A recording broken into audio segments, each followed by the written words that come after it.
কোনো একটি নির্দিষ্ট জেলায় কোনো একজন হোক আমলা হোক রাজনীতির গুরুত্বপূর্ণ ব্যক্তি কোনো একটি উন্নয়নমূলক কর্মকাণ্ড নিয়ে আসছে, আমরা ভাবছি ও যদি নিয়ে আসে তাহলে তো সকল ক্রেডিট ওর হয়ে যাবে, হয় আমি আনবো না হয় কেউ আনতে পারবে না। এই চিন্তা ভাবনাগুলো যেন আমাদের মধ্যে কাজ না করে। আমরা প্রত্যেক সপ্তাহে বাংলাদেশের বিভিন্ন বিভাগে যাই, শহীদ পরিবারদের সাথে আমাদের দেখা হয়, কথা হয়। প্রায় 4 মাস 4.5 মাস পরেও যখন একজন শহীদ বাবা, একজন শহীদের গর্বিত মা যখন আমাদেরকে তার সন্তানের মৃতদেহ দেখান, রক্তাক্ত লাশ দেখান,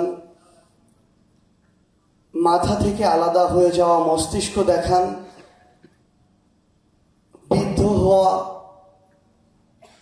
বুলেটটি দেখান, তখন আসলে প্রত্যেকবার আমরা সেই 18, 19, 20 জুলাই ফিরে যাই, অগাস্ট 3, 4, 5-এ ফিরে যাই। কিন্তু সবচেয়ে কষ্টের কথা হচ্ছে আমরা বাংলাদেশের অধিকাংশ মানুষ এখন জুন 5 থেকে শুরু করে অগাস্ট 5 এই সময়টা ভুলে যেতে বসেছি। এই জায়গা থেকেই যে এই বাংলাদেশে আমরা এখনই একজন খুনির নাম দিয়ে আবারও স্লোগান দেই, একজন খুনির নাম দিয়ে আবারও দেয়ালে লিখন হয়, একজন খুনির নাম দিয়ে আবারও দেশের বাইরে থেকে অনলাইনে শত শত মানুষ ভিডিও কনফারেন্সে যুক্ত হয়। আমরা আসলে আমাদের বিবেক বোধের এত ন্যূনতম পর্যায়ে গিয়েছি, যখনই এই বিষয়গুলো নিয়ে কথা বলা এখন শুরু করি, আসলে ভিতর থেকে যে আবেগ কাজ করে, এই আবেগে অনেক কথা এখন আর প্রকাশিত হতে চায় না। এই পরিবারগুলোর একটি পরিবারের কথা যখন শোনা হয়, আমরা এখন বাংলাদেশে যা নিয়ে ব্যস্ত সেই জিনিসগুলো আমরা সত্যি কথা বলতে ভুলে যাই। কিন্তু এখনই এই বাংলাদেশের যে চিত্র, মানে কিছু জিনিস বলতে খারাপ শোনায়, কিন্তু আমরা আসলে মানুষ হিসেবে হয়তো এখনো খুব ভালো হয়ে উঠতে পারিনি, জাতি হিসেবে এখনো স্বার্থের বাইরে বের হতে পারিনি। এখন আমরা প্রত্যেক দিন এই বাংলাদেশ যে গতিতে, যেভাবে, যেদিক দিয়ে যাওয়া প্রয়োজন, আমাদেরই অনেকের দ্বারা এই পথটা বাধাগ্রস্ত হয়। আমরা সকলে আমাদের জায়গা থেকে একে দোষ দেই, ওকে দোষ দেই, এ চক্রান্ত করছে, ও চক্রান্ত করছে বলি, কিন্তু আমাদের অনেকেই এই সিস্টেমগুলো যে কারণ দিয়ে বাধাগ্রস্ত হয় সেই কারণগুলো সৃষ্টি করছি। আমাদের অনেকে আমরা সিন্ডিকেট চালাচ্ছি, আমাদের অনেকে আমরা চাঁদাবাজি করছি, আমাদের অনেকেই নিজের ভালোর জন্য আরেকজনের ক্ষতি হোক কিংবা না হোক সেটা চিন্তা না করে নিজের ভালোর জন্য যেখানে প্রয়োজন সেখানে সুপারিশ নিয়ে এক ঘর থেকে আরেক ঘর, এক দরজা থেকে আরেক দরজায় দৌড়াচ্ছি। আমরা নিজেদের স্বার্থ নিয়ে এতটাই ব্যস্ত যে এখানে দেশের কি হলো, মানুষের কি হলো, এগুলো চিন্তা করার আমাদের সময় নেই। মাঝে মাঝে আসলে আমাদের নিজেদেরকে, আমাদের চারপাশে যারা আছে, এই সিস্টেমটি যাদেরকে দিয়ে চলছে, এর অধিকাংশ মানুষকে এত বেশি স্বার্থপর মনে হয়, তখন মনে হয় যে এই যে এত এত মানুষ জীবন দিল, রক্ত দিল, এত পরিবারের এত হাহাকার, এগুলোর আসলে যে ফলটা প্রত্যাশা আমরা করছি, এই ফলটার দিকে আমরা যেতে পারবো কিনা। তারপর আসলে আমরা আমাদের জায়গা থেকে বিশ্বাস করি যে সৃষ্টিকর্তা অবশ্যই আমাদের জন্য চ্যালেঞ্জ যেমন রেখেছেন, এই চ্যালেঞ্জ থেকে উতরে যাওয়ার পথও রেখেছেন, যার উদাহরণ আসলে এই 2024-এর ছাত্র জনতার অভ্যুত্থান। আমরা আমাদের জায়গা থেকে নিরাশ নই, হতাশ হতে চাই না, বরং এখনো আমরা যখন একজন আহত ভাইয়ের কাছে শুনি আমরা হাত দিয়েছি, পা দিয়েছি, প্রয়োজন হলে জীবন দিব, যখন একজন আমাদের শহীদ বাবা মা ভাই বোন যখন বলে যে আমার সন্তানের জীবন গিয়েছে যাক, আমার ভাইয়ের বোনের জীবন গিয়েছে যাক, প্রয়োজন হলে আমরাও জীবন দিব, কিন্তু যে কারণে খুনি হাসিনাকে আমরা তাড়িয়েছি, যে কারণে এতগুলো জীবন দেওয়া হয়েছে, সেটা যেন বাস্তবায়িত হয়।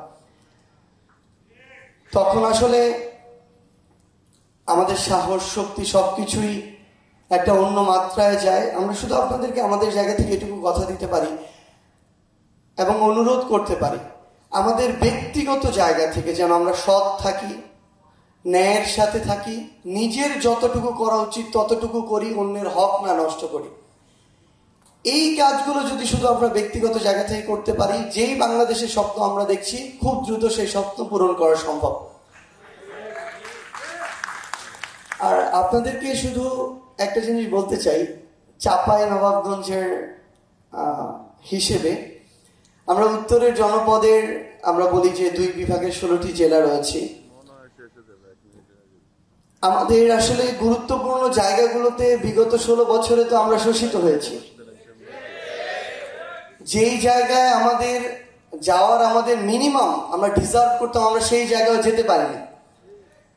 গিয়েছে কোটায়, গোপালী কোটা, পরিবার কোটা, আত্মীয় স্বজন কোটা, তেলবাজি কোটা, লীগ কোটা, এরকম অসংখ্য কোটায় এই পুরো উত্তরবঙ্গ বলতে আমরা যা বুঝি, পুরো উত্তরবঙ্গকে শোষণ করা হয়েছে। এই খুনি শেখ হাসিনা 15 সালের পরে শুরু করে ঢাকা থেকে তার বাড়ি অভিমুখী যে এক্সপ্রেসওয়ে বানিয়েছে, সেটা নিয়ে আমাদের আপত্তি নেই, কিন্তু সেই খুনি হাসিনা ঢাকা থেকে উত্তরবঙ্গমুখী যে 4 লেনের রাস্তার কার্যক্রম আজকে থেকে 1 যুগ আগে শুরু করেছে, সেটা এখন পর্যন্ত শেষ করেনি। তো আমরা উত্তরবঙ্গের মানুষ, এটা তো ছোট একটা উদাহরণ। আজকে দক্ষিণের একটা পৌরসভা যে বাজেট পেয়েছে, উত্তরের একটা জেলা সে বাজেট পায়নি অর্থনৈতিক উন্নয়নে। আজকে আপনার বিভিন্ন নামে একটা পরিবারের আত্মীয় স্বজন এবং এমনকি ওই পরিবারের শ্বশুর বাড়ির যত আত্মীয় স্বজন ছিল, তাদের নামেও বাংলাদেশে অসংখ্য ইনস্টিটিউট হয়েছে। কিন্তু আপনি দেখবেন এই উত্তরের জনপদের 3টা প্রতিষ্ঠিত বিশ্ববিদ্যালয় নেই পুরো উত্তরের জনপদে। পুরো উত্তরের জনপদে একটা মেডিকেল বিশ্ববিদ্যালয় নেই, যেটার কারণে আপনার ঢাকা আসতে হবে না। পুরো উত্তরের জনপদে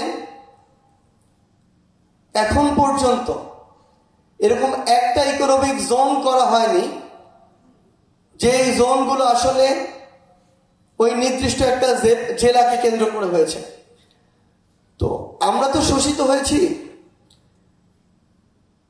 এখানে যেমন কিছু সংকীর্ণ সীমাবদ্ধ চিন্তা ভাবনার খুনিদের দায় ছিল, আমরা আবার নিজেদের কিছু দায়কে এড়াতে পারি না। আমরা যেন আমাদের জায়গা থেকে নিজেরা নিজেদের প্রতিপক্ষ না হয়ে উঠি। কোনো একটি নির্দিষ্ট জেলায় কোনো একজন, হোক আমলা হোক রাজনীতির গুরুত্বপূর্ণ ব্যক্তি, কোনো একটি উন্নয়নমূলক কর্মকাণ্ড নিয়ে আসছে, আমরা ভাবছি ও যদি নিয়ে আসে তাহলে তো সকল ক্রেডিট ওর হয়ে যাবে, হয় আমি আনবো না হয় কেউ আনতে পারবে না। এই চিন্তা ভাবনাগুলো যেন আমাদের মধ্যে কাজ না করে। আমার পুরো উত্তরের জনপদের নির্দিষ্ট একটা জায়গায় নির্দিষ্ট কোনো একটা প্রতিষ্ঠান পুরো উত্তরের জনপদের পরবর্তী সকল জেনারেশনকে প্রভাবিত করবে। সকলের ভাগ্যের চাকা কতটা প্রশস্ত হবে সেটা অনেকটা নিয়ন্ত্রণ করবে, কিংবা তার কর্মদক্ষতা, জীবন জীবিকার পট পরিবর্তন নিয়ন্ত্রণ করতে পারে। সেই জায়গা থেকে আমরা অন্তত যখন আমার এই উত্তর কিংবা চাপাই এই পার্সপেক্টিভ আসবে, আমরা যেন ব্যক্তিগত কিংবা ছোট্ট গোষ্ঠীগত স্বার্থগুলোকে উপেক্ষা করার মানসিকতা দেখাই। আমরা আমাদের জায়গা থেকে বিশ্বাস করি, আমরা যদি নিজেরা ঐক্যবদ্ধ থাকি, আমাদের ভিতরে যদি এই 24-এর ছাত্র জনতার জীবন এবং রক্তের যে স্পিরিট সেটি থাকে, এবং আল্লাহ যদি আমাদের সহায় থাকেন, তাহলে অবশ্যই যেই বাংলাদেশের স্বপ্ন আমরা দেখি, যেই উত্তরের স্বপ্ন আমরা দেখি, সেটি আমরা প্রতিষ্ঠা করতে পারবো ইনশাআল্লাহ। আপনাদের সাথে আমাদের আবারও দেখা হবে, হয়তো খুনি, হয়তো কোনো ফ্যাসিস্ট, তাদের বিরুদ্ধের সংগ্রামের রাজপথে, অথবা বিজয়। সবাই আমাদের জন্য দোয়া করবেন। আসসালামু আলাইকুম ওয়া রাহমাতুল্লাহ।